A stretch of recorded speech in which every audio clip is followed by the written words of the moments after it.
At 2:17 a.m. on August 2nd, 1943, Lieutenant Commander John Balkley stood on the bridge of PT-109 in Blacket Strait, watching 3 Japanese heavy cruisers steam directly toward his position. 29 years old, 18 months commanding patrol torpedo boats in the Solomon Islands, zero experience sinking anything larger than a destroyer. The Japanese had sent the cruisers Sendai, Jinsu, and Haguro south from Naval with orders to bombard American positions on Guadalcanal. Each cruiser displaced 7,100 tons. Each carried 8 6-inch guns and 12 torpedo tubes, combined firepower that could reduce Henderson Field to rubble in 30 minutes. PT-109 displaced 56 tons. It carried 4 torpedo tubes, 2 twin 50-caliber machine guns, and a crew of 12 men who were about to attempt something that every naval strategist said was impossible: a wooden patrol boat attacking steel cruisers in open water. David versus 3 Goliaths. The engagement that followed would rewrite the tactical manual for small boat operations and prove that courage combined with audacity could overcome overwhelming firepower. If you want to see how one tiny PT boat changed naval warfare forever, hit that like button right now. What happens next will shock you. The patrol torpedo boat that would make history began as an experiment. In 1940, the United States Navy was searching for a fast attack craft capable of operating in shallow waters where large warships couldn't venture. The British had developed motor torpedo boats during World War I. The Italians had perfected high-speed attack boats in the Mediterranean. But America lagged behind in small boat technology. The Navy wanted something fast, maneuverable, and deadly. Something that could strike enemy shipping and disappear before retaliation arrived. Elko Naval Division in Bayonne, New Jersey, won the contract. They designed an 80-foot craft powered by 3 Packard Marine engines, producing 4,050 combined horsepower. Top speed exceeded 40 knots in calm seas.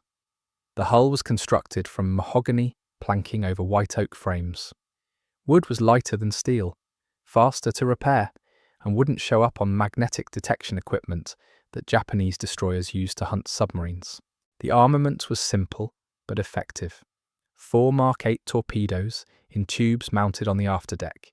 Each torpedo carried a 466-pound warhead capable of breaking the back of any warship. Twin 50-caliber machine guns provided defensive firepower against aircraft and small boats. Later variants added 20mm cannons and additional machine guns, but the basic design remained unchanged throughout the war. The first PT boats reached the Philippines in September 1941. Lieutenant Commander Balkley commanded Motor Torpedo Boat Squadron, 3 6-boats based at Cavite Naval Yard near Manila. When the Japanese attacked Pearl Harbor on December 7th, the Philippines became the next target. Balkley's boats were some of the few American naval units still operational after the devastating air raids that destroyed most of the Asiatic fleet. Between December 1941 and April 1942, PT boats conducted hit-and-run attacks against Japanese invasion convoys. They operated at night, using darkness as cover. The tactics were simple: race in at high speed, launch torpedoes, retreat before enemy warships could respond. Success rates were mixed. Torpedoes often ran too deep or failed to explode on impact, but the psychological effect was significant. Japanese commanders never knew when PT boats might appear.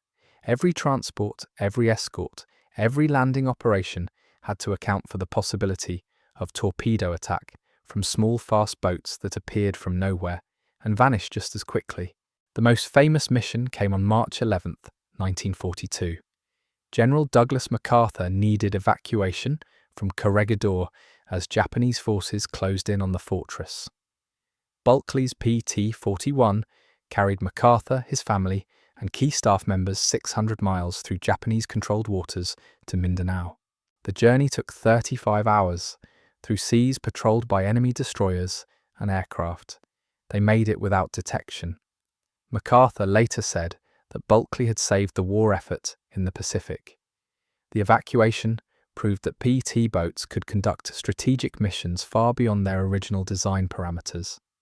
But individual heroics and special operations weren't enough to change the war's momentum. The Japanese controlled the sea lanes. Their cruisers and destroyers operated with impunity, bombarding American positions and escorting reinforcement convoys. Traditional naval doctrine said that small boats couldn't engage heavy warships in open combat. The disparity in firepower, armor, and size was too great. PT boats were raiders, not fleet units. They struck merchant shipping and retreated. They didn't fight cruisers. Lieutenant Commander Balkley disagreed with traditional doctrine. He studied Japanese naval operations in the Solomon Islands. He analyzed their patrol patterns, their communication procedures, their tactical responses to air attacks. What he discovered changed everything he thought he knew about naval warfare. The Japanese were predictable. They followed established routines. Their cruisers sailed the same routes at the same times. They maintained formation discipline, even under attack. They rarely deviated from planned operations. That predictability created vulnerability. Japanese heavy cruisers were formidable opponents. The Sendai class displaced 7,100 tons and carried 8 6-inch guns in 4 twin turrets. Maximum range exceeded 22,000 yards. Rate of fire was 12 rounds per minute per gun. The armor belt was 2.5 inches thick. The deck armor was 1.2 inches. These ships could engage enemy cruisers at extreme range and absorb tremendous punishment without critical damage. But they had weaknesses. The 6-inch guns couldn't depress below 5 degrees elevation. That created a dead zone within 3,000 yards where the main battery couldn't engage surface targets. The secondary armament consisted of 25mm anti-aircraft guns, effective against aircraft, but not designed for surface action. Most importantly, the cruisers were designed to fight other cruisers. Their damage control systems, their tactical doctrine, their crew training all focused on conventional naval engagements.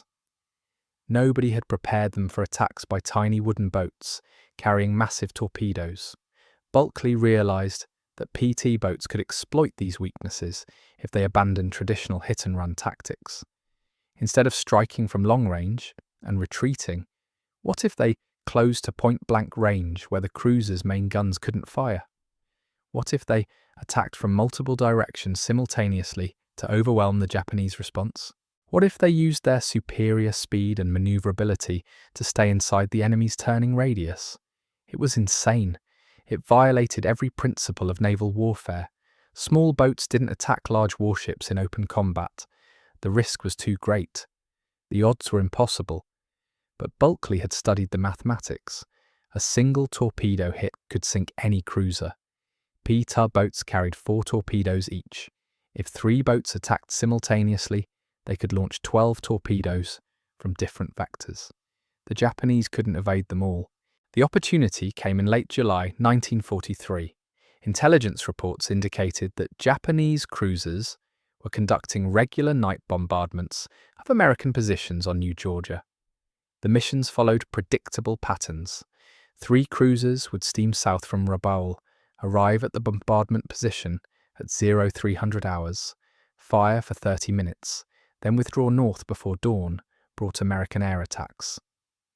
The route took them through Blacket Strait, a narrow passage between Kolombangara and Arundel Islands, perfect ambush territory. Balkley requested permission to intercept the next bombardment mission with 3 PT boats. His superior, Commander Stanley Barnes, refused. The mission was suicide. PT boats weren't designed to fight cruisers. The risk to personnel and equipment was unacceptable.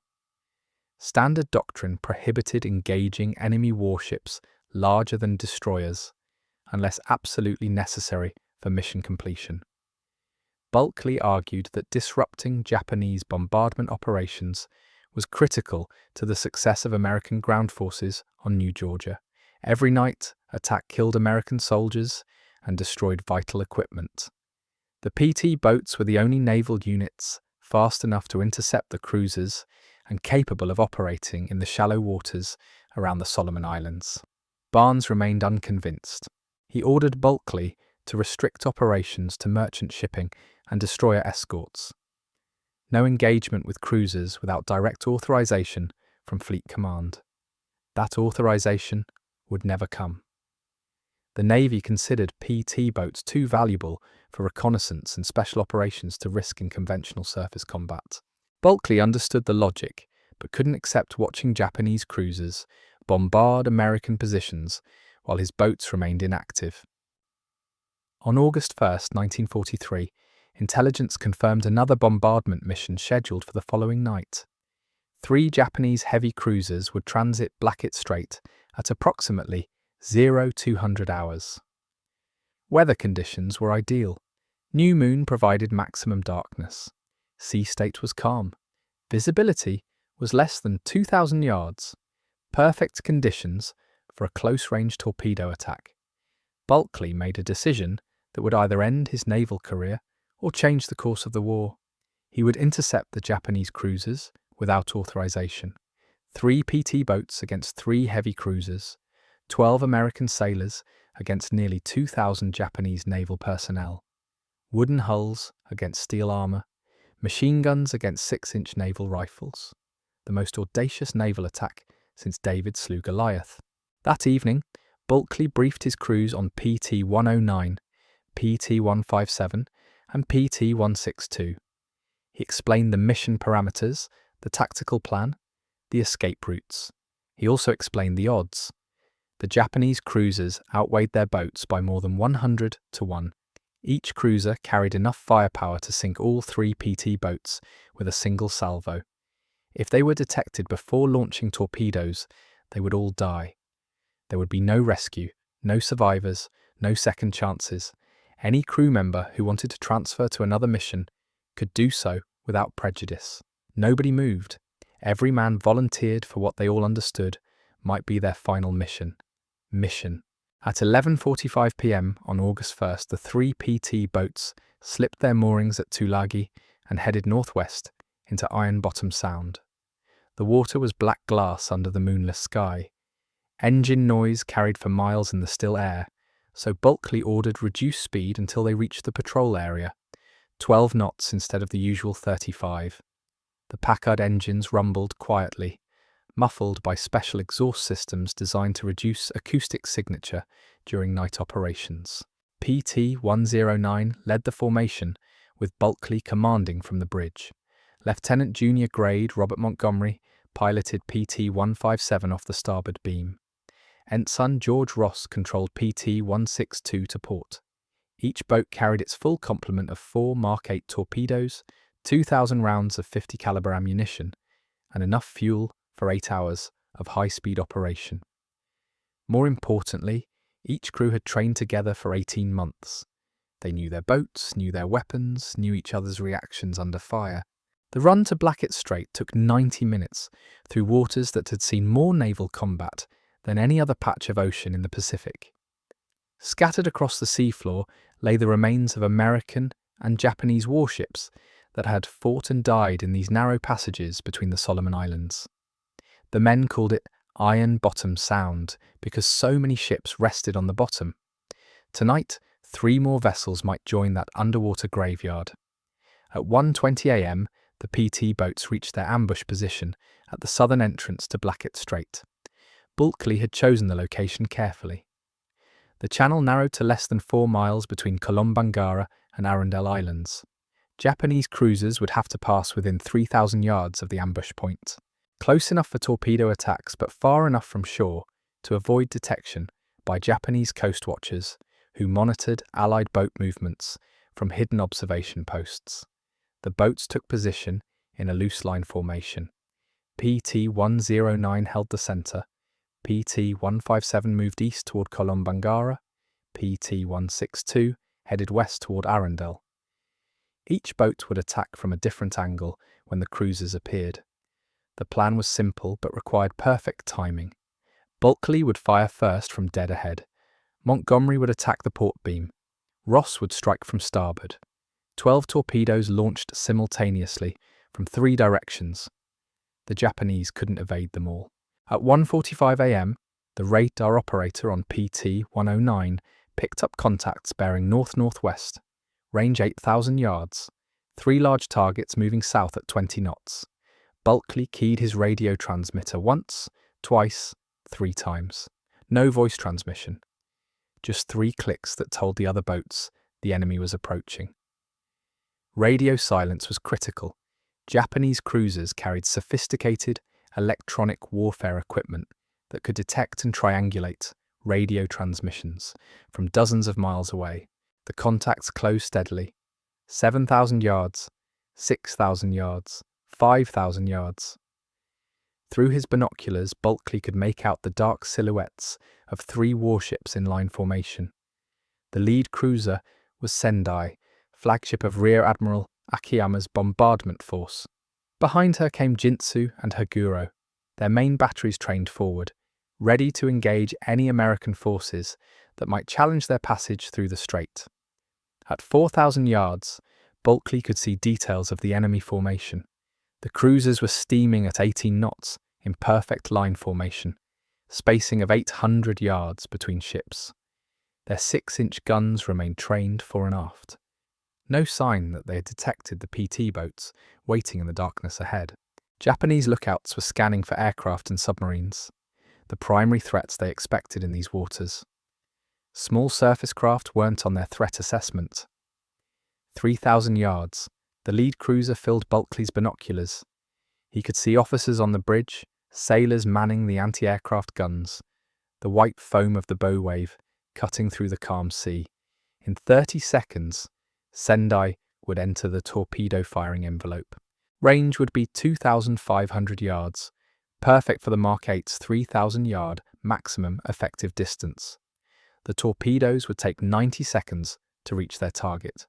Plenty of time for the Japanese to detect the torpedo wakes and attempt evasive maneuvers. But Balkley had no intention of firing at 2,500 yards. He was going to wait until 1,200 yards, point-blank range. At that distance, the Mark 8 torpedoes would reach their targets in 35 seconds. No time for evasion, no time for countermeasures, no time for anything except impact and explosion. The decision violated every principle of torpedo warfare. Standard doctrine called for maximum range shots to allow time for course corrections if the target maneuvered. Closing to 1,200 yards meant the PT boats would be well within range of the cruiser's secondary armament. The 25mm anti-aircraft guns could shred wooden hulls at that distance. Worse, the cruisers could ram the PT boats if they detected the attack in time. 56 tons of mahogany and oak wouldn't even scratch the paint on a 7,100-ton cruiser's reinforced bow. At 2,200 yards, lookouts on Sendai spotted something unusual in the water ahead. A small wake, too narrow for a destroyer, too regular for debris. The officer of the watch raised his binoculars and studied the contact. What he saw made his blood freeze. A small, low-profile craft moving at high speed directly toward the cruiser formation. American PT boat. Enemy torpedo attack imminent. The alarm bells started ringing throughout Sendai's hull. Battle stations. All hands to battle stations. Torpedo attack. Starboard bow. The secondary batteries swung toward the approaching threat. 25mm guns opened fire at 2,000 yards, their tracers lighting up the night sky like deadly fireworks.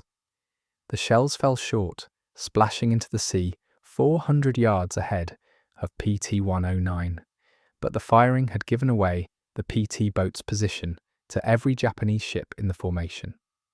Balkley felt the first shells whistle overhead as he pushed the throttles to maximum power. All 3 Packard engines roared to life, driving PT-109 forward at 42 knots. The boat lifted partially out of the water, hull pounding against the waves as it closed the distance to the enemy formation. Behind him, PT-157 and PT-162 were making their own high-speed runs from the flanks. The coordinated attack was underway. Japanese gunfire intensified as all 3 cruisers engaged the attacking boats. 25mm shells stitched across the water in deadly patterns. Some found their mark. PT-157 took 2 hits in the engine compartment. One engine died, reducing her speed to 28 knots. PT-162 lost her forward machine gun to a direct hit that killed the gunner and wounded 2 other crew members, but all 3 boats continued their attack runs. At 1,400 yards, PT-109 ran into a wall of gunfire. Every secondary gun on Sendai was firing at maximum rate. Shells screamed past the bridge, punched holes through the thin mahogany hull, shattered equipment, and wounded 2 sailors in the engine room. The boat shuddered under the impacts, but kept running.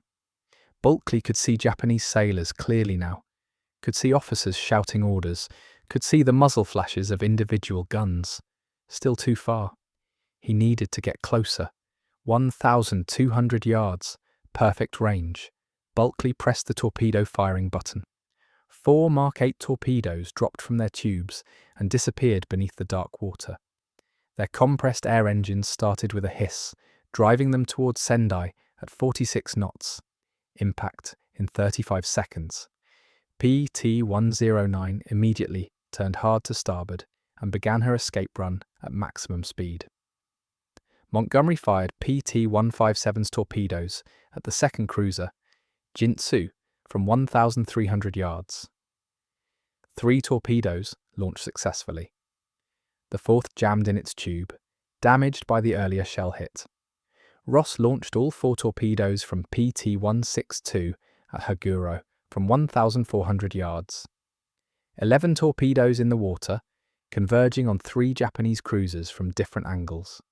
The most concentrated torpedo attack ever launched by PT boats. Sendai's captain saw the torpedo wakes and ordered emergency turn to port. The cruiser heeled over as her rudder went hard left, but 7,100 tons of steel couldn't turn fast enough. The first torpedo struck amidships at the waterline. The 466-pound warhead exploded against the armour belt, buckling steel plates and flooding 2 compartments. The second torpedo hit 30 seconds later, just after the first impact. This explosion was catastrophic. The warhead detonated in the cruiser's ammunition storage, triggering a secondary explosion that broke Sendai's back. She began settling by the stern immediately. Jinsu fared no better. 2 torpedoes from PT-157 struck her port side within 5 seconds of each other. The twin explosions ripped open her hull below the waterline and knocked out all electrical power. Emergency lighting flickered on as damage control parties rushed to contain the flooding, but the cruiser was taking on water faster than the pumps could handle. She began listing to port as seawater poured through the massive holes torn in her side. Haguro's captain had more time to react. He saw the torpedo wakes approaching and ordered full reverse on all engines. The cruiser's speed dropped rapidly as her screws churned in reverse, but momentum carried her forward into the torpedo spread. 1 torpedo passed directly under her bow, running too deep to strike the hull. The second missed by 50 yards, but the 3rd and 4th torpedoes struck her simultaneously, amidships. The explosions lifted the cruiser's midsection, clear of the water, before she crashed back down, her hull twisted and broken. In less than 3 minutes, 3 Japanese heavy cruisers had been mortally wounded by wooden boats 1/100th their size. The psychological shock was as devastating as the physical damage. These were veteran warships with experienced crews who had fought in dozens of battles across the Pacific. They had survived air attacks, submarine attacks, surface engagements with American cruisers and destroyers, but they had never faced anything like this coordinated torpedo attack by boats small enough to hide behind a destroyer's superstructure. The Japanese response was immediate and desperate. Every functional gun on all 3 cruisers opened fire on the retreating PT boats. Star shells illuminated the night sky, turning darkness into deadly daylight. High explosive rounds walked across the water as Japanese gunners tried to bracket the fast-moving targets. The PT boats weaved and dodged, using their superior speed and maneuverability to avoid the concentrated fire. PT-109 took the heaviest punishment as she escaped from the center of the formation. A 6-inch shell from Haguro's forward turret struck the water 20 yards to port, the explosion lifting the boat clear of the surface and slamming her back down hard enough to crack 2 frames. Shrapnel peppered the hull and wheelhouse. The port engine began smoking from fragments that had penetrated the cooling system, but Balkley kept the throttles at maximum, pushing his damaged boat toward the safety of open water. PT-157 limped away from the battle with only 2 engines running. Montgomery nursed the damaged boat toward Iron Bottom Sound, black smoke pouring from the destroyed engine compartment. His radio man was dead. His gunner was unconscious with shrapnel wounds to the chest and abdomen, but the boat was still afloat, still moving, still fighting. The twin 50 caliber guns continued firing and pursuing Japanese destroyers until the ammunition ran dry. PT-162 had taken the lightest damage, but faced the greatest danger. Ross found himself trapped between 2 sinking cruisers, their death throes creating massive whirlpools that threatened to drag the small boat down with them. Sendai was going under fast, her stern already submerged, her bow pointing skyward at a 40-degree angle. Hundreds of Japanese sailors were abandoning ship, jumping into the oil-slicked water or launching lifeboats. Ross had to navigate through the debris field and swimming survivors while Japanese destroyers closed from the north.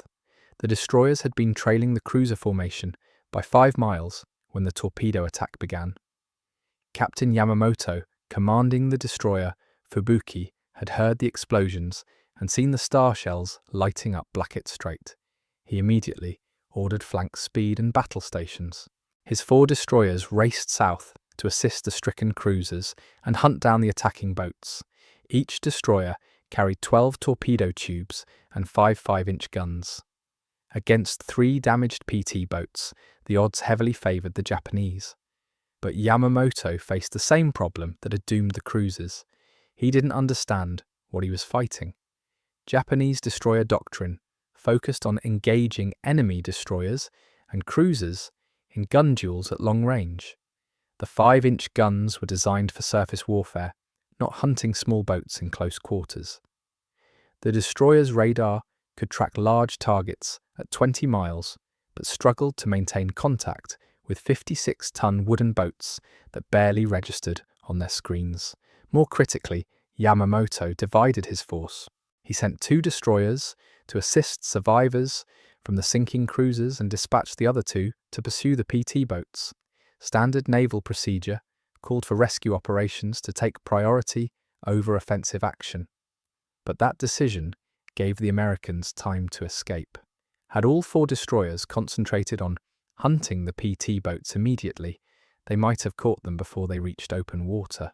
Fubuki and her sister, ship Akatsuki, caught up with PT-162 at 0247 hours.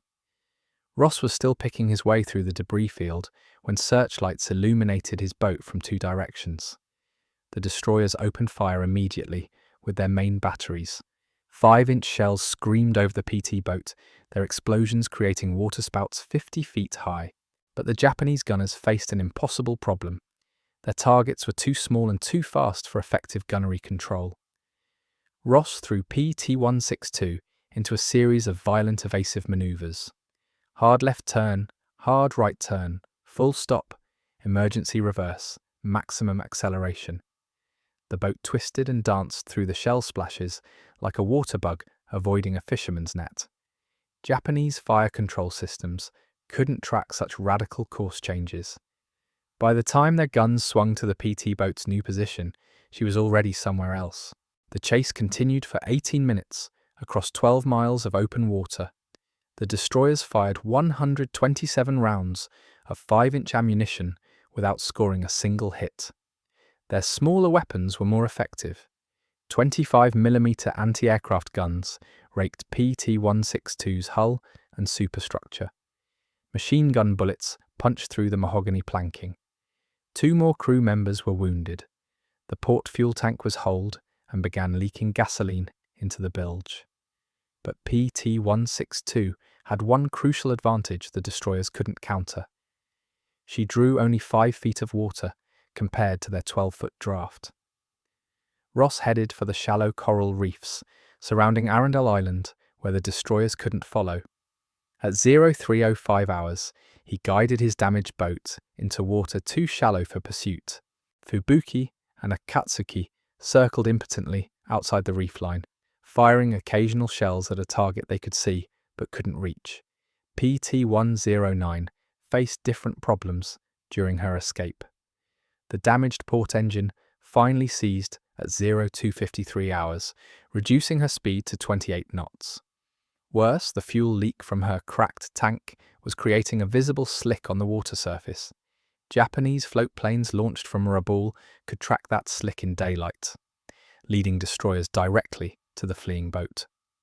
Balkley had to find shelter before dawn or face certain destruction. The nearest safe harbour was Tulagi, 43 miles southeast across open water, patrolled by Japanese destroyers. At reduced speed, the journey would take 90 minutes. Dawn would break in 75 minutes. The mathematics were brutal but clear. PT-109 couldn't outrun the sunrise. She needed another solution. Balkley made a decision that saved his boat and crew.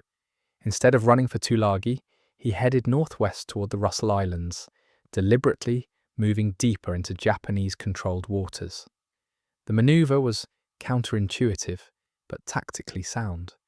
Japanese search planes would concentrate on the direct escape routes toward American bases. They wouldn't expect a damaged PT boat to flee toward enemy territory. The Russell Islands offered numerous small coves and inlets where a shallow draft boat could hide during daylight hours. Dense jungle vegetation provided natural camouflage from aerial observation. More importantly, the Japanese had evacuated most of their personnel from the Russells 2 months earlier as American forces advanced through the Solomon Chain. The islands were technically enemy territory, but practically unoccupied. PT-109 reached the Russell Islands at 0334 hours, 13 minutes before dawn. Balkley guided her into a narrow inlet on the northeast coast of Pavuvu Island. Overhanging trees concealed the boat from aerial observation, while the shallow water prevented approach by enemy destroyers. The crew immediately began damage assessment and emergency repairs. The port engine was beyond field repair. Shrapnel had punctured the cylinder block in 3 places and severed the oil lines. The starboard fuel tank had lost 60 gallons of gasoline through multiple small holes. The radio antenna had been shot away, cutting communication with base. 2 crew members required medical attention. Torpedo man, second-class Williams, had shrapnel wounds in his left shoulder. Machinist mate Jenkins suffered a concussion from the 6-inch shell near miss. But PT-109 was afloat, hidden, and defendable. Her crew had survived the most audacious naval attack of the Pacific War. They had engaged 3 heavy cruisers in close combat and lived to tell about it. More importantly, they had proven that small boats could successfully attack large warships under the right conditions. The tactical implications would reshape naval warfare for the remainder of the war. PT-157 faced the most desperate situation of the 3 boats. Montgomery's damaged vessel was leaking fuel down to 1 functional engine and still 40 miles from safety when Japanese float planes appeared overhead at 0345 hours. The Nakajima A6M2N seaplanes had launched from Shortland Island at first light to search for the attacking boats. They spotted PT-157's fuel slick immediately and began circling like vultures over wounded prey. The float planes couldn't sink the PT boat directly. Their armament consisted of 2 7.7mm machine guns and 60-kilogram bombs designed for anti-personnel work, not naval warfare, but they could track the boat's position and vector destroyers to intercept. Within minutes, radio transmissions from the circling aircraft brought 2 Japanese destroyers racing south from Bougainville. Montgomery understood his situation perfectly. He couldn't outrun destroyers with only 1 engine. He couldn't hide with aircraft marking his position. He couldn't fight surface warships with depleted ammunition and a damaged boat. Standard operating procedure called for scuttling PT-157 to prevent capture and escaping overland through Japanese-held territory. The crew would become prisoners of war, but the boats wouldn't fall into enemy hands. Montgomery chose a fourth option that wasn't in any manual. He decided to attack the destroyers. The decision seemed insane even by PT boat standards. A single damaged patrol boat engaging 2 destroyers in daylight was suicide. But Montgomery had studied the morning's battle carefully. The Japanese destroyers had fired 127 rounds at PT-162 without scoring a hit. Their gunnery systems couldn't track small, fast-moving targets effectively. More importantly, they expected PT boats to run. They weren't prepared for a head-on attack by a boat that should have been fleeing. PT-157 still carried 2 functional torpedoes. The forward tubes had been damaged by gunfire, but the aft launchers remained operational. 2 torpedoes against 2 destroyers. If Montgomery could get close enough to guarantee hits, he could even the odds dramatically. Japanese destroyers were lightly armoured compared to cruisers. A single torpedo strike could cripple or sink them. The attacking destroyers were Murasame and Samidare, both veteran warships with experienced crews. They had fought American destroyers in the Iron Bottom Sound battles and sunk several Allied vessels in night actions around Guadalcanal. Their captains were confident they could destroy a single damaged PT boat without difficulty. They approached in line formation, main batteries trained on the limping American craft. At 8,000 yards, both destroyers opened fire with their 5-inch guns. The first salvos fell short, as the range was still too great for accurate shooting. Montgomery held his course, steering directly toward the lead destroyer, while the shells walked closer to his boat. At 6,000 yards, near misses began shaking PT-157 with their concussions. Shrapnel from close explosions peppered the hull and superstructure. Montgomery's crew thought he had lost his mind. Racing toward 2 destroyers, while under heavy fire, violated every survival instinct. But the lieutenant had calculated the geometry carefully. Japanese destroyers fired their torpedoes in spreads designed to catch enemy ships, trying to maneuver away from the attack. They weren't configured for targets approaching head-on at maximum speed. At 4,000 yards, the Japanese gunfire became devastatingly accurate. A 5-inch shell struck PT-157's bow, blowing away the forward gun mount and killing the gunner instantly. Another shell holed the hull near the waterline, flooding the forward compartment. The boat began settling by the head, but maintained speed on her single remaining engine. 3,000 yards. The lead destroyer filled Montgomery's binoculars. He could see individual sailors manning the guns, officers on the bridge directing the engagement. The white bone of water churning around the destroyer's bow. In 90 seconds, PT-157 would either score torpedo hits or be blown out of the water by point-blank gunfire. The Japanese destroyer captain finally recognized what was happening. The American boat wasn't fleeing or maneuvering evasively. She was conducting a deliberate attack run at suicide range. He ordered emergency turn to port and maximum speed to avoid the approaching torpedoes that hadn't been fired yet. The destroyer heeled over in a violent turn that threw her gunfire off target for precious seconds.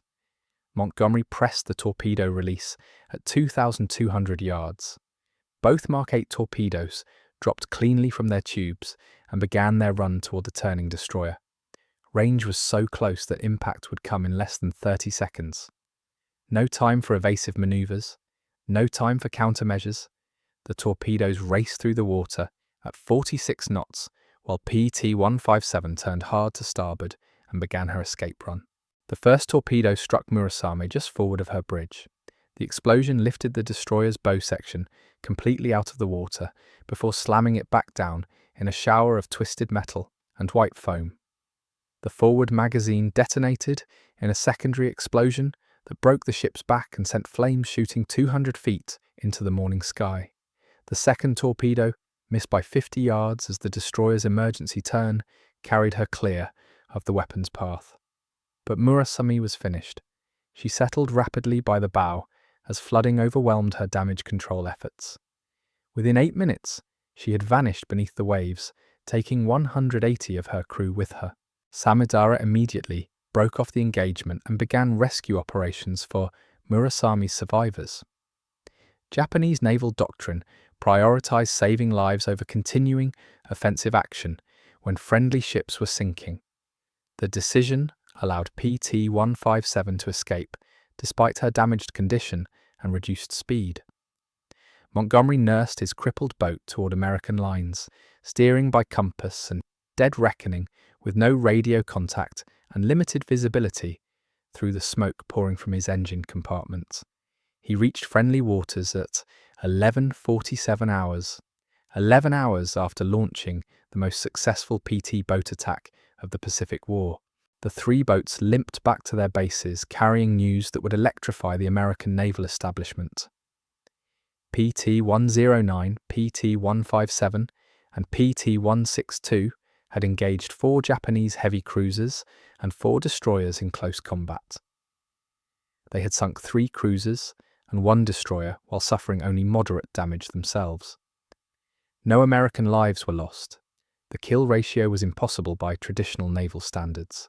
More importantly, the engagement had demonstrated that small boats could successfully attack large warships using proper tactics and audacious leadership.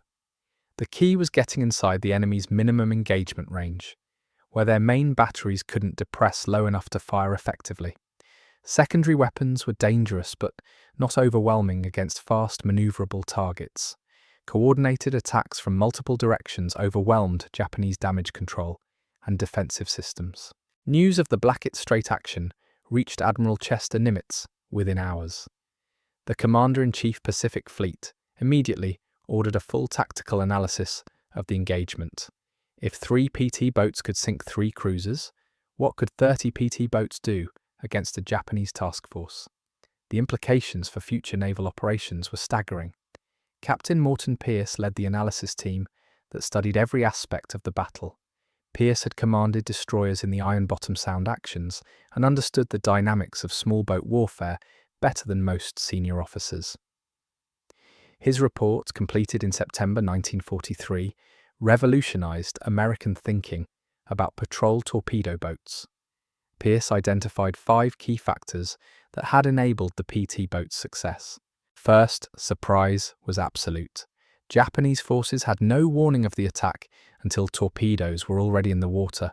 Second, the attack was coordinated from multiple directions, preventing effective evasive maneuvers.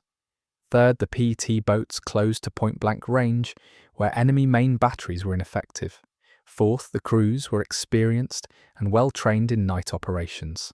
Fifth, leadership was aggressive and willing to accept extreme risks for decisive results. The report recommended immediate expansion of PT boat operations throughout the Pacific Theatre.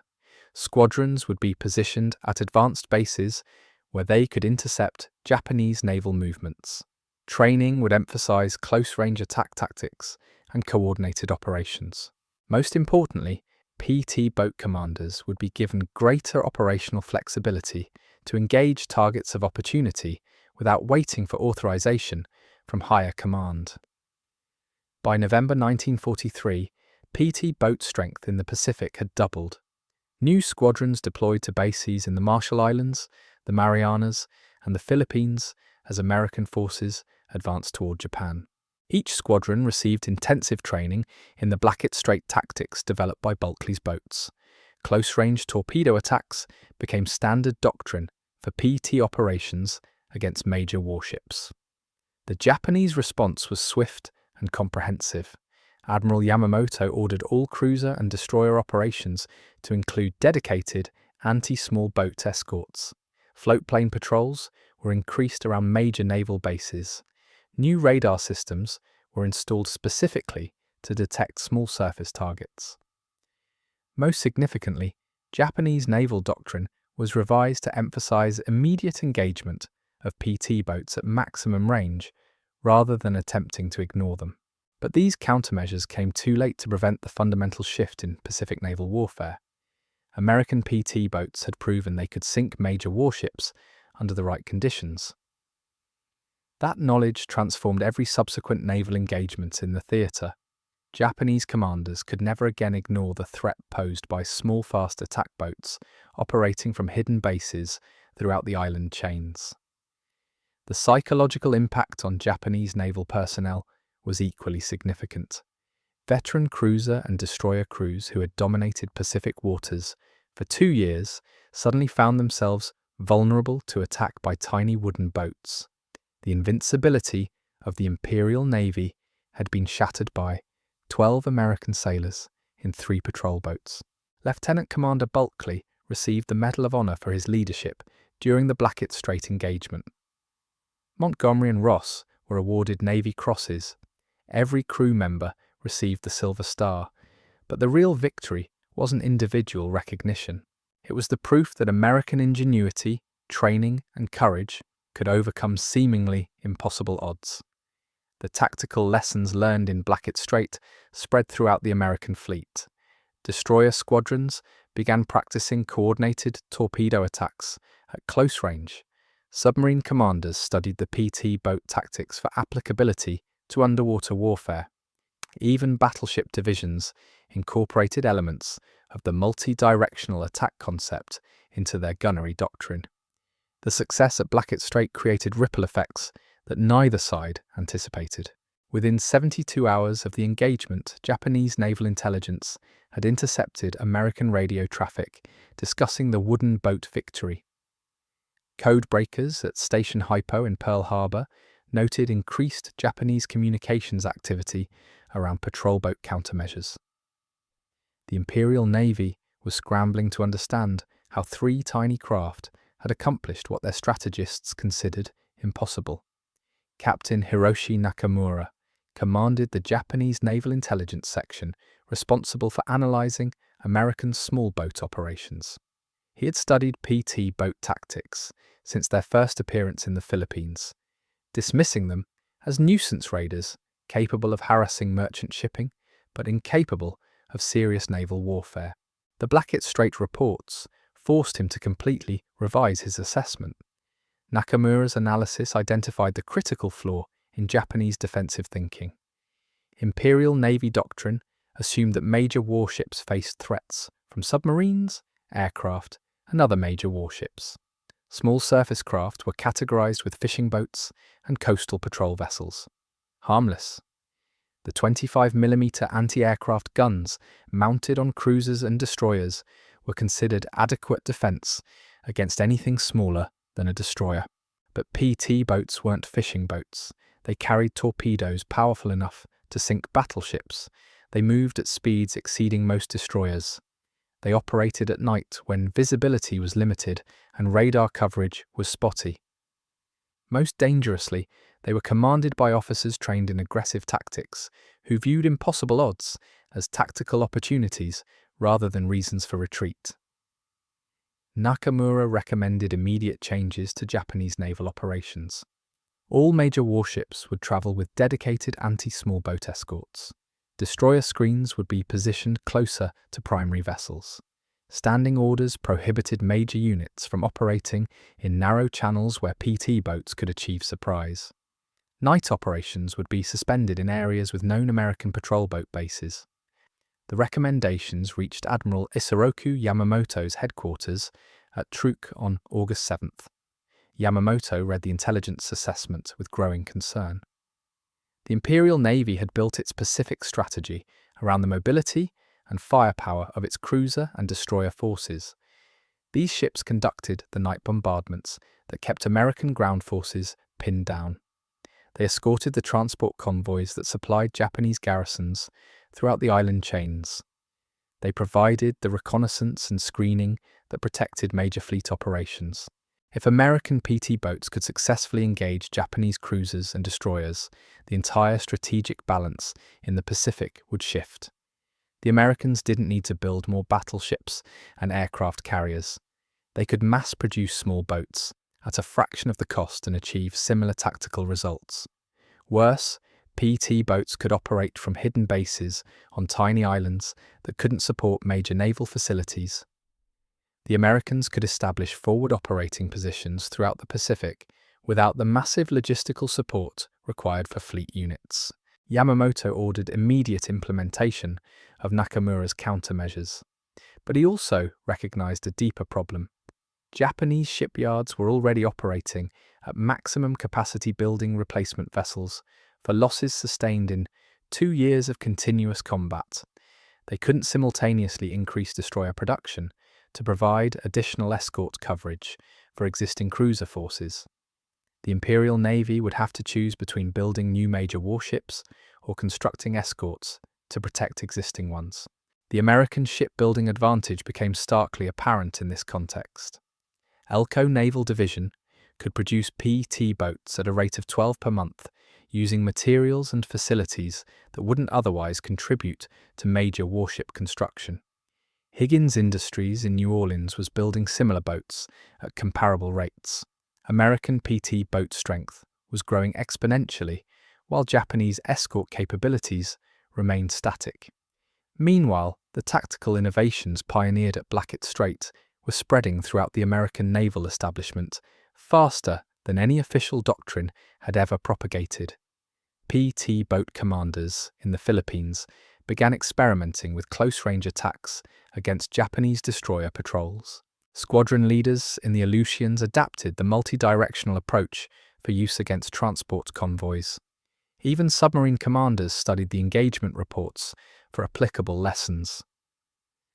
Commander Richard Kane commanded PT Squadron 15, based at Mios Wendy in Dutch New Guinea. His boats had conducted traditional hit-and-run attacks against Japanese shipping for 4 months, with mixed results. Torpedo failures were frequent. Enemy escorts often drove off attacking boats before they could close to effective range. Kane's squadron had launched 63 attacks and achieved 7 confirmed sinkings. Respectable by historical standards, but insufficient to significantly impact Japanese operations. Kane received copies of the Blacket Strait action reports on August 12th. He spent 3 days analysing every detail of Balkley's tactics. The coordinated attack from multiple vectors appealed to him immediately. His squadron had 12 operational boats, enough to launch attacks from 4 different directions simultaneously. The shallow waters around New Guinea provided numerous ambush positions, where PT boats could wait undetected until targets appeared. More importantly, Kane recognized that Japanese convoy operations in his area followed predictable patterns. Transport ships traveled the same routes at approximately the same times. Escort destroyers maintained standard formations and patrol schedules. The enemy was giving the Americans the same tactical advantage that had enabled success at Blacket Strait. Predictability created vulnerability. On August 18th, Kane positioned 3 4-boat divisions in ambush positions along the main Japanese supply route between Wewak and Hollandia. Intelligence indicated a major convoy would transit the area that night, carrying reinforcements and supplies for Japanese forces defending against American advances along the New Guinea coast. The convoy consisted of 8 transport ships escorted by 4 destroyers and 2 cruisers. The Japanese formation was larger and more powerful than the force engaged at Blacket Strait, but Kane had 12 boats instead of 3, 48 torpedoes instead of 12.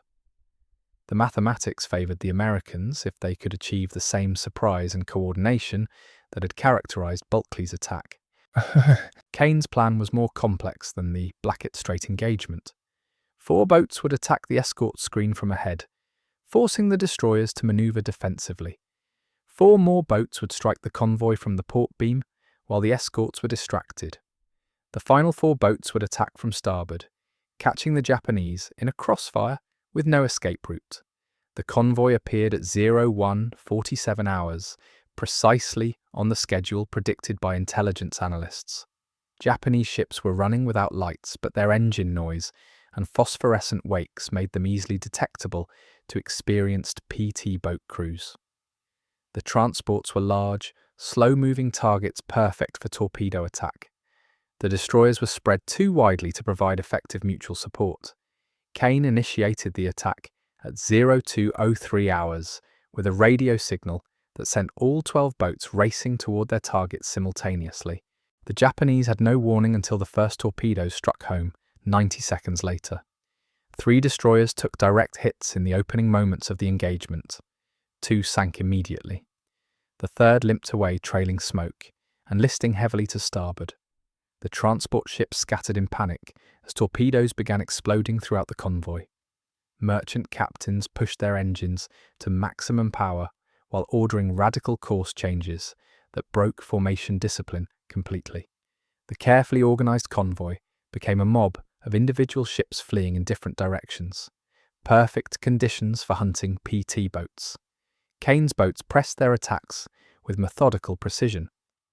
Each boat engaged separate targets to maximize the torpedo spread. No wasted shots on ships that were already sinking. No premature celebration when targets were hit. Just professional execution of a tactical plan that had been rehearsed dozens of times in training exercises. Within 12 minutes, 6 of the 8 transport ships were either sinking or severely damaged. The surviving escorts were too busy rescuing survivors to mount effective counterattacks against the PT boats. Kane's squadron achieved the most successful small boat action in naval history with the loss of only 1 boat and 3 casualties. News of the New Guinea convoy massacre reached Washington within hours. Secretary of the Navy, Frank Knox, immediately ordered acceleration of PT boat production. Elko and Higgins received contracts for an additional 200 boats to be delivered within 6 months. New squadron bases were established throughout the Pacific to support expanded operations. More significantly, the Navy began developing PT boat variants optimized for specific mission profiles. Some boats received additional armor and larger fuel tanks for extended range operations. Others were configured with extra torpedo tubes and reduced crew spaces for maximum firepower. Experimental versions mounted 37mm cannons and rocket launchers for shore bombardment missions. The Japanese response was increasingly desperate. Admiral Yamamoto ordered suspension of all major convoy operations in areas with known PT boat activity. Critical supplies would be delivered by submarine or high-speed destroyer runs that could outrun pursuing patrol boats, but submarines were too few and destroyers too valuable for routine supply missions. Japanese garrisons throughout the Pacific began experiencing critical shortages of fuel, ammunition, and food. By September 1943, American PT boats had fundamentally altered the strategic balance in the Pacific theater. Japanese naval forces that had dominated these waters for 2 years were being systematically destroyed by wooden boats costing less than a destroyer's main gun turret. The Imperial Navy's advantage in major warships meant nothing if those ships couldn't operate safely in contested waters. The psychological impact on Japanese naval personnel was devastating. Veteran destroyer captains who had survived dozens of battles against American cruisers and battleships were being sunk by boats they could barely see on their radar screens. Morale plummeted as crews realized they were vulnerable to attack by enemies they couldn't effectively fight back against. Japanese naval aviation attempted to counter the PT boat threat through increased patrol operations.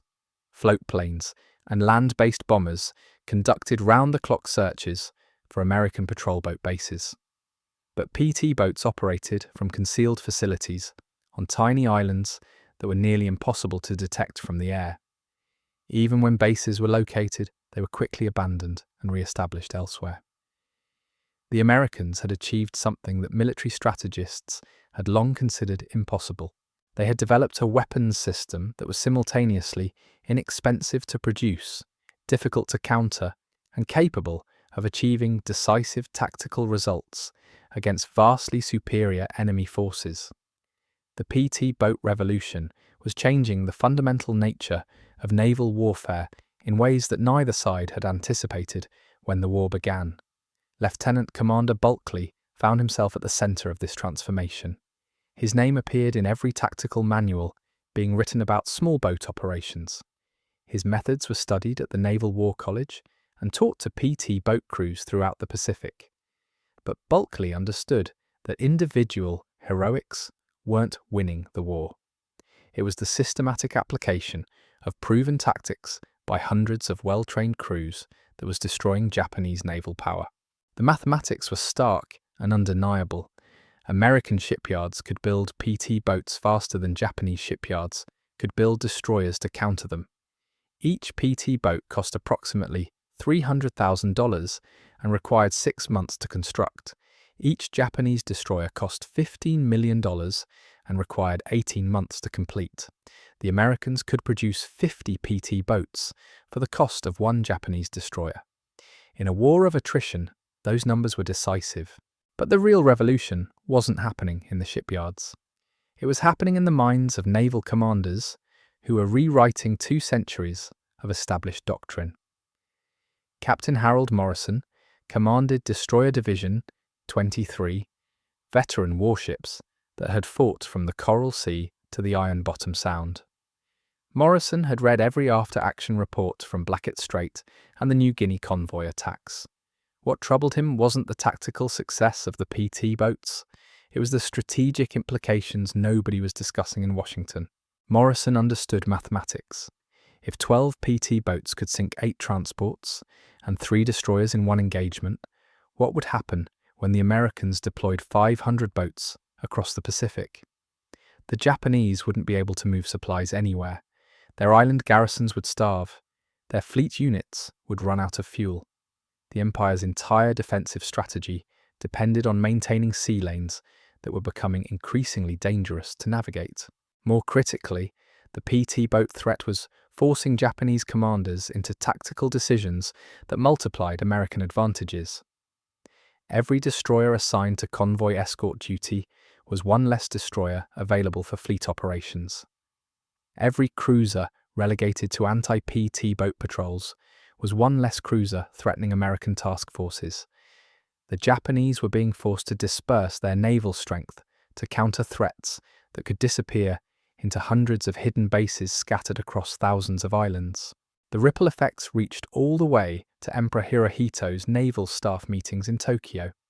Admiral Osami Nagano, chief of the Naval General Staff, presented increasingly grim assessments of Japanese shipping losses to combined fleet headquarters. In August 1943, before the Blacket Strait engagement, Japanese merchant losses averaged 47,000 tons per month in the Southwest Pacific. By October, that figure had climbed to 89,000 tons monthly.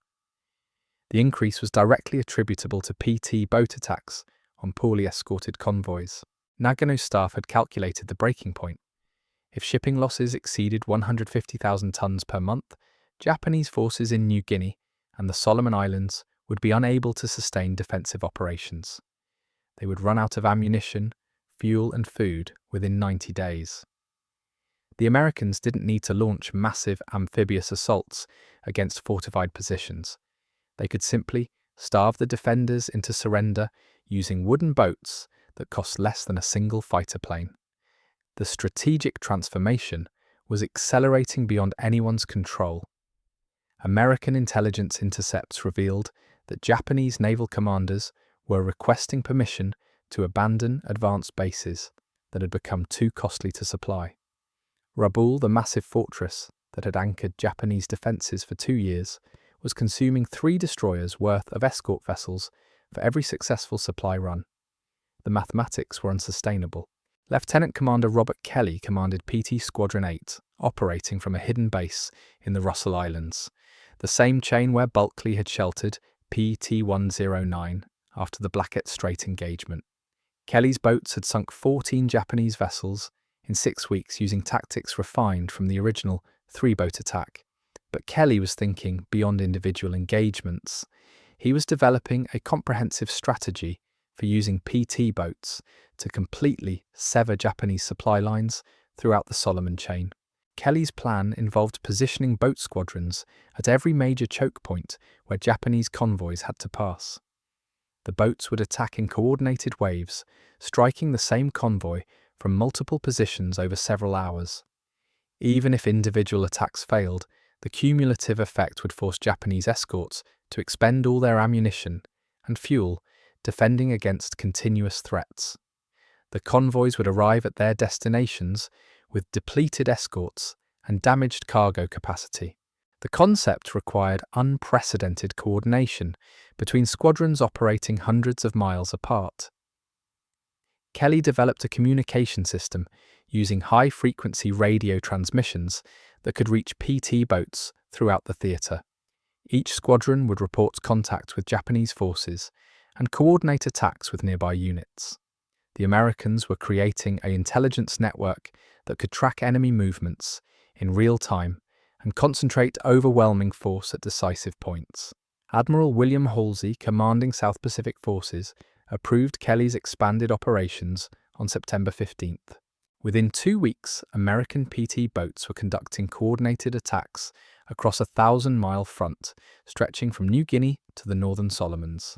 Japanese convoy commanders found themselves facing what seemed like an endless succession of torpedo attacks from boats that appeared out of nowhere and vanished before effective retaliation could be organized. The psychological warfare aspect was becoming as important as the physical destruction. Japanese merchant captains were requesting combat pay to sail routes where PT boat attacks were routine. Some were refusing to sail at all without major warship escorts that the Imperial Navy couldn't spare. The Americans were creating a climate of fear that paralyzed Japanese logistics operations even when no actual attacks occurred. Captain Tamichi Hara, one of Japan's most experienced destroyer commanders, wrote in his private journal about the changing nature of naval warfare. "We trained to fight the American fleet in decisive battle where superior tactics and fighting spirit would determine victory. Instead, we face an enemy who refuses honorable combat. They strike from darkness like assassins, then flee before we can respond with proper force. Our great warships are reduced to hunting ghosts that sink our transports and disappear into the night." Hara's frustration reflected a deeper crisis within Japanese naval doctrine. The Imperial Navy had spent decades preparing for a climactic battle between battle fleets that would decide control of the Pacific. Their ships, tactics, and training all focused on that ultimate confrontation. But the Americans weren't cooperating with Japanese strategic expectations. Instead of risking their fleet in decisive battle, they were using expendable small boats to systematically destroy Japanese logistics capabilities. The economic warfare aspects were becoming apparent to analysts in both Washington and Tokyo. Replacing a sunk transport ship required 18 months and materials equivalent to building 3 destroyers. Replacing a PT boat required 6 weeks and materials left over from destroyer construction. The Americans were trading renewable assets for irreplaceable enemy resources. In any prolonged conflict, that exchange rate guaranteed American victory. Japanese intelligence services desperately tried to locate and destroy PT boat bases throughout the Pacific. Reconnaissance flights photographed hundreds of small islands looking for telltale signs of boat operations. Hidden fuel dumps, concealed repair facilities, camouflaged communications equipment. But the Americans had learned from their early mistakes in the Philippines. Modern PT boat bases could be established in 24 hours and abandoned just as quickly when enemy forces approached. The mobility of PT boat operations created unprecedented challenges for Japanese defensive planning. Traditional military doctrine assumed that naval bases were fixed installations that could be targeted and destroyed by concentrated attacks. But American patrol boats operated from temporary facilities that shifted location constantly. Destroying one base accomplished nothing because the boats had already moved to 3 different locations. Commander Yasu Sato commanded the 11th Destroyer Squadron, responsible for anti-PT boat operations in the Northern Solomons. His 4 destroyers had been hunting American patrol boats for 6 weeks without achieving a single confirmed kill. The boats were too fast, too small, and too well concealed to engage effectively with conventional naval weapons. Sato's requests for specialized anti-small boat equipment had been denied because Japanese shipyards were focused on replacing major warships lost in carrier battles. Sato's tactical reports revealed the fundamental mismatch between Japanese capabilities and American threats. Destroyer main batteries were designed for long-range duels with enemy destroyers and cruisers. The 5-inch guns couldn't depress low enough to engage PT boats at close range. Secondary armament consisted of anti-aircraft weapons optimized for high-altitude targets, not surface craft moving at 40 knots in evasive patterns. More critically, Japanese destroyers consumed enormous quantities of fuel during high-speed anti-PT boat operations. A single patrol consumed enough oil to fuel 3 routine convoy escort missions. With fuel supplies becoming increasingly scarce throughout the Japanese Pacific Empire, destroyer commanders were being forced to choose between aggressive hunting operations and maintaining sufficient reserves for fleet actions against American task forces. The strategic paralysis was spreading through every level of Japanese naval operations. Squadron commanders couldn't plan effective operations because they didn't know which ships would be available after PT boat attacks. Logistics officers couldn't guarantee supply deliveries because transport convoys were being decimated faster than they could be organized. Intelligence analysts couldn't predict American intentions because PT boat operations followed no recognizable pattern. American naval intelligence was monitoring Japanese radio communications with growing satisfaction. Code breakers at Pearl Harbor were intercepting increasingly desperate requests from Japanese field commanders for additional escort vessels, advanced warning systems, and specialized anti-small boat weapons. The requests were being denied because Japanese industrial capacity was already committed to replacing major warships lost in conventional fleet actions. The industrial warfare aspect was creating a feedback loop that accelerated Japanese decline. Every destroyer sunk by PT boats had to be replaced by shipyards that were already behind schedule on battleship and carrier construction. Every transport vessel destroyed by torpedo attack reduced Japanese cargo capacity and increased the burden on surviving ships. The Americans were forcing their enemies to make impossible choices between immediate tactical needs and long-term strategic capabilities. Admiral Ernest King, Chief of Naval Operations, received weekly briefings on PT boat operations throughout the Pacific. The statistics were remarkable beyond anyone's projections. American patrol boats had sunk or damaged 127 Japanese vessels in 3 months, using tactics pioneered at Blacket Strait. Total American losses were 8 boats and 37 personnel. The kill ratio exceeded 15-1, better than any other weapon system in the American arsenal. King authorized immediate expansion of PT boat operations to include the Central Pacific Theater, where American forces were preparing for major amphibious assaults against Japanese strongholds.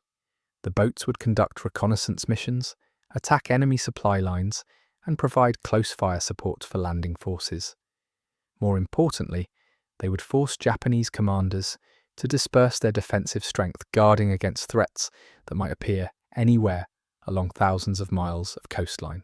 The tactical evolution continued as American PT boat crews gained experience and confidence.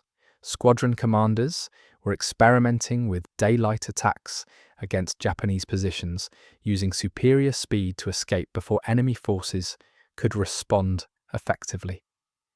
Other units were conducting shore bombardment missions with rocket launchers and small cannons that could suppress Japanese defensive positions during amphibious landings. Lieutenant James Patterson commanded PT 247, operating from Bougainville Island in support of American ground forces, advancing through jungle positions held by veteran Japanese infantry. Patterson's boat had been modified with additional armor plating and a 37mm cannon capable of engaging enemy bunkers and artillery positions. His crew had developed tactics for close-range fire support that kept Japanese defenders pinned down, while American troops maneuvered for decisive assaults. Patterson's innovations represented the continuing evolution of PT boat operations beyond their original anti-shipping mission. The boats were becoming multi-role platforms capable of reconnaissance, fire support, personnel transport, and supply interdiction. Their shallow draft allowed operations in coastal waters where larger warships couldn't venture. Their speed provided tactical flexibility that conventional naval units couldn't match. The Japanese were struggling to adapt their defensive strategies to counter American small boat operations that seemed to multiply faster than they could be destroyed. Every success inspired new tactical variations that created additional problems for Japanese planners. The Americans weren't following any established doctrine because they were writing new doctrine based on practical experience gained in combat. By November 1943, PT boat operations had expanded to include every major combat theatre in the Pacific. Boats operating from Australian bases were attacking Japanese supply lines in the Dutch East Indies. Squadrons based in the Aleutians were harassing enemy positions in the Kurils.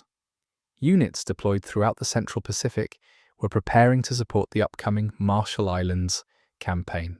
The cumulative effect was a transformation of naval warfare that neither side had anticipated when the conflict began.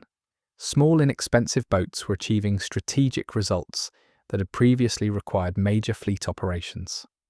The traditional relationship between cost, size, and combat effectiveness had been permanently altered by innovations pioneered by 12 sailors in 3 wooden boats who had decided to attack impossible odds rather than accept inevitable defeat.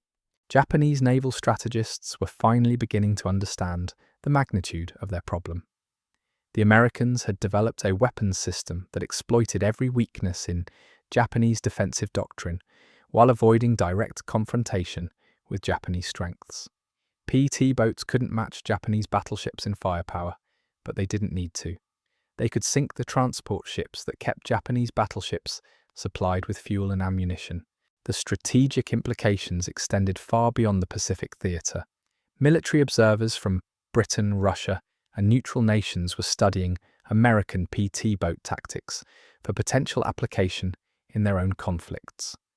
The principles of coordinated small boat operations could be adapted for use in the Mediterranean, the Baltic Sea, or any other theatre where geography favoured fast attack craft over major warships. American shipyards were struggling to meet demand for PT boats from Allied nations who wanted to license the technology for their own production. The boats represented a dramatic shift in naval architecture philosophy from building fewer, larger, more powerful ships toward mass production of smaller, specialized platforms optimized for specific mission requirements. The revolution that had begun with 3 boats attacking 3 cruisers in Blacket Strait was reshaping military thinking about the relationship between technology, tactics, and strategic objectives. Traditional concepts of naval supremacy based on battleship firepower were being replaced by new doctrines emphasizing mobility, coordination, and the systematic destruction of enemy logistics capabilities. That single night in Blacket Strait changed everything. 3 wooden boats weighing 56 tons each had accomplished what naval strategists said was impossible. They had engaged steel cruisers in open combat and won. They had proven that courage, innovation, and tactical audacity could overcome overwhelming odds. Most importantly, they had demonstrated that wars aren't won by the side with the biggest ships or the most firepower. They're won by the side that adapts fastest, thinks differently, and refuses to accept that something can't be done. Lieutenant Commander John Balkley and his crews didn't just sink 3 Japanese cruisers that night. They sank 2 centuries of naval doctrine that said small boats couldn't fight large warships. They created a new form of warfare that would spread across the Pacific like wildfire, multiplying into hundreds of squadrons and thousands of boats that would systematically destroy Japanese naval power through pure tactical innovation. The mathematics were beautiful in their simplicity. Wooden boats that cost $300,000 were sinking steel cruisers worth $15 million. The Americans had found a way to trade renewable assets for irreplaceable enemy resources. In a war of attrition, those numbers guaranteed victory. But the real victory wasn't mathematical, it was psychological. Japanese naval crews who had dominated Pacific waters for 2 years suddenly found themselves vulnerable to attack by enemies they could barely see. The invincibility of the Imperial Navy had been shattered by 12 American sailors who decided that impossible odds were just another tactical problem to solve.